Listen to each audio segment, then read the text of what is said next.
भारत लगातार आत्मनिर्भरता की ओर कदम बढ़ा रहा है। अभी हाल ही में नई दिल्ली में भारतीय कृषि अनुसंधान परिषद (ICAR) की 93वीं वार्षिक बैठक में पहली बार made in India duck plague vaccine को लॉन्च किया गया है। इस वैक्सीन के लॉन्च होने से बतख पालन का व्यापार करने वाले कारोबारियों को काफी राहत पहुंचने की उम्मीद है। ऐसे में आज का हमारा वीडियो कुछ इन बातों पर आधारित है कि जैसे कि डक प्लेग क्या है, भारत में बत्तखों की स्थिति क्या है, डक प्लेग वैक्सीन यूपी में कहां या फिर किस संस्थान के द्वारा लॉन्च हुई है और बत्तखों का इकोसिस्टम में योगदान क्या है। आज ये सब कुछ हम आपको अपने इस वीडियो में बता रहे हैं। पर आज के इस वीडियो की शुरुआत करें उससे पहले हम चाहेंगे कि अगर आपने अभी तक हमारे चैनल को सब्सक्राइब नहीं किया है तो जरूर करें और वीडियोस की लेटेस्ट अपडेट पाने के लिए बेल आइकन को दबाना ना भूलें। साल 2019 की पशुधन गणना के अनुसार देश में लगभग 33.51 बिलियन बत्तखें हैं। पश्चिम बंगाल, असम, केरल, त्रिपुरा, झारखंड और मणिपुर ये कुछ ऐसे राज्य हैं जहां के भूमिहीन किसान बत्तख पालन पर निर्भर हैं। देखा जाए तो बत्तख पालन एक फायदे का कारोबार है क्योंकि बत्तख पालन में लागत कम लगती है और इन्हें बहुत अधिक देखभाल की जरूरत नहीं होती है। ऐसे में इस कारोबार में लगे लोग बत्तख और अंडा दोनों बेचकर अच्छी कमाई कर सकते हैं। पर बत्तखों में होने वाली प्लेग बीमारी बत्तख पालन की सबसे बड़ी चुनौती है। दरअसल डक प्लेग एक अत्यधिक संक्रामक रोग है जो हर्पीज फैमिली के एनाटिड अल्फा हर्पीज वायरस 1 यानी कि ANHV1 वायरस के कारण होता है। इसे बत्तख वायरल आंत्रशोथ या डक वायरल एंटेरिटिस के नाम से भी जाना जाता है। ये वायरस बत्तख और हंस को प्रभावित करता है और ये बढ़े हुए रक्तस्रावी यकृत के साथ बत्तख की अचानक मृत्यु का कारण भी बनता है। आपकी जानकारी के लिए बता दें कि डक प्लेग पहली बार साल 1963 में पश्चिम बंगाल में सामने आया था।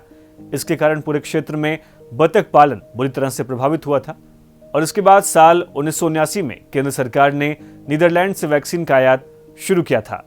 1963 के जैसा ही डक प्लेग साल 2015 में केरल में भी आया था। इसके बाद IVRI की टीम ने वहां जाकर टिश्यू के सैंपल लिए थे, जिसके बाद वैक्सीन बनाने की प्रक्रिया शुरू की गई थी। वैक्सीन को डॉक्टर सत्यव्रत दंडपत द्वारा विकसित किया गया है। IVRI के डायरेक्टर डॉक्टर त्रिवेणी दत्त ने बताया कि वैक्सीन वर्तमान में हॉलैंड स्ट्रेन से तैयार किया गया है। इस संक्रमण को रोकने में 100% प्रभावी पाया गया है। डक प्लेग वैक्सीन और चिकन की सुरक्षा के लिए डायग्नोस्टिक किट भी केंद्रीय कृषि मंत्री नरेंद्र सिंह तोमर द्वारा केंद्रीय राज्य मंत्री L मुरुगन और ICAR के उपाध्यक्ष पुरुषोत्तम रूपाला द्वारा जारी किया गया है।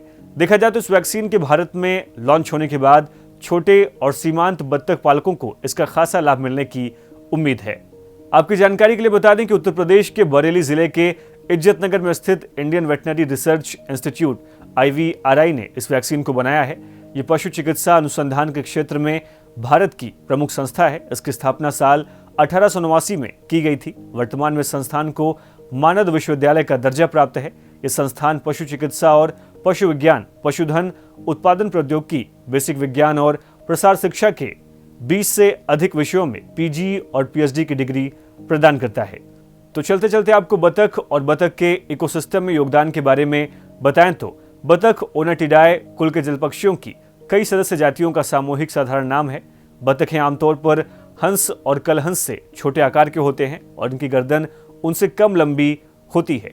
ये मीठे जल व सागरों के खारे जल दोनों में पाई जाती हैं। ये सर्वाहारी जीवों की श्रेणी में आने वाला पक्षी है जो पेड़ पौधे, फल आदि के साथ छोटे मोटे कीड़े मकोड़े और मछलियों को भी खाता है।